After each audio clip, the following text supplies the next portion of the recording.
Kalau make buku ini, insya Allah jadi khotib nggak bakal keliru lagi.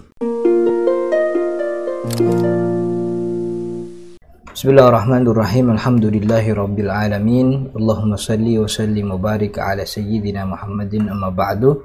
Assalamualaikum warahmatullahi wabarakatuh. Teman-teman yang dirahmati Allah, di masa pandemi yang masih berlangsung ini banyak beberapa penyesuaian termasuk dalam kegiatan ibadah sholat, yaitu sholat Jumat khususnya.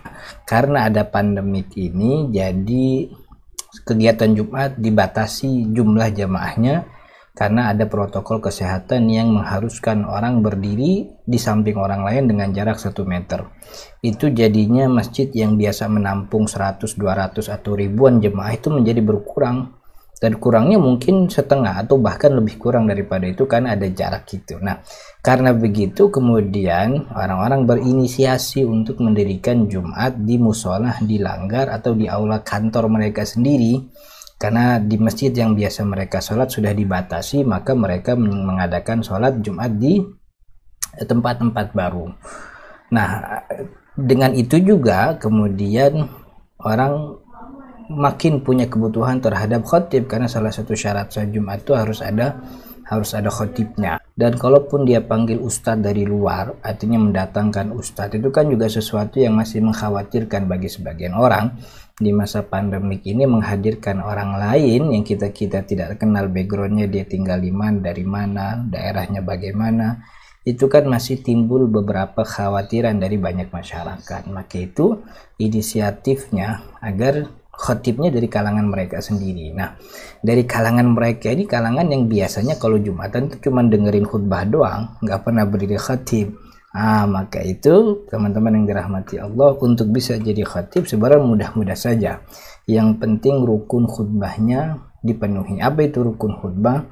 Ada 5 rukun khutbah. Jadi rukun khutbah itu maksudnya adalah ucapan atau zikir yang memang tidak boleh dilewatkan dalam khutbah. 5 ini harus diucapkan. 5 ini harus diucapkan karena 5 adalah rukun. Pertama, orang yang khutbah harus membaca Alhamdulillah. Alhamdulillahirabbil alamin, dibuka di awalnya khutbah dengan Alhamdulillah. Kemudian sholawat kepada Nabi Muhammad SAW. Setelah bersolawat kemudian dia wasiat takwa. Usikum wa nafsi bitaqwallah, gitu.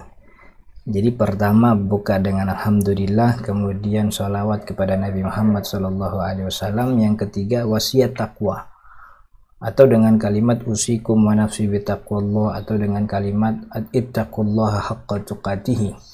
Nah, 3 rukun ini, Alhamdulillah, sholawat, wasiat takwa, harus ada di khutbah pertama dan khutbah kedua.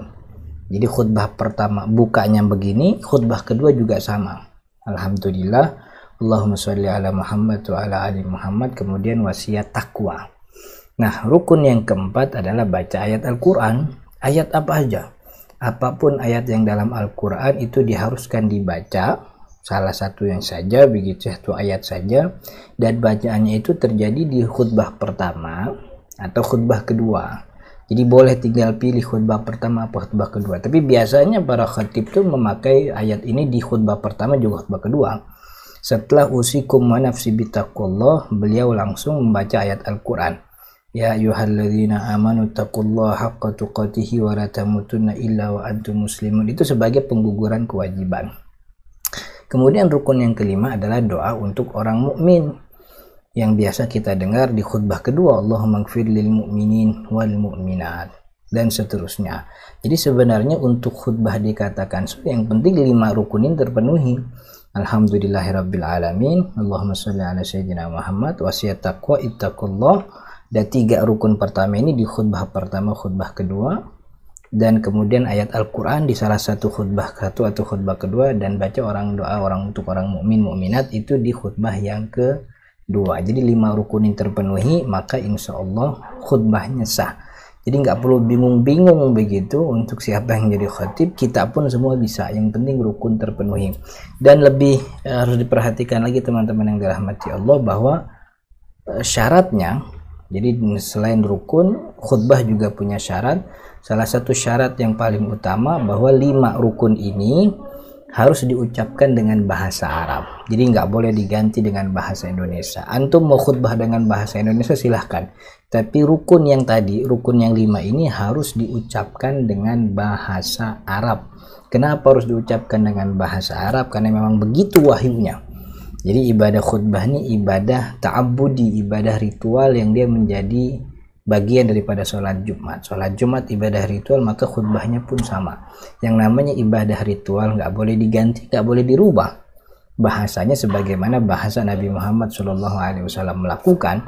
Maka kalau mau khutbah Jumat, ya 5 rukunnya harus dengan bahasa Arab. Antum isi khutbah dengan bahasa Indonesia silahkan, tapi yang penting 5 rukun ini diucapkan dengan bahasa Arab. Nah, teman-teman yang dirahmati Allah, rukun khutbah yang tadi kita sampaikan, kita jelaskan itu sudah saya tulis dalam satu buku, judulnya Rukun dan Syarat Sah Khutbah Jumat.